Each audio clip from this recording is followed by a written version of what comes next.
Hello guys, mag-unboxing ko. Nag-order ko sa isa ka Filipino store diri sa Deutschland. So, kuan ni si from Osborg. So, nako-order niya. Ingon siya nga wait daw og mga 3 to 5 days kay murag hapon man niya gisend guro. Tapos now it's here already. So, ang pinaka-excited na ako ani nga part nga kani nga product nga akong gi order sa iyaha is tadadang, let's open it.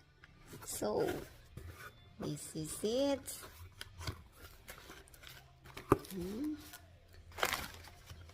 A lot of papers, safe package. So tadadang,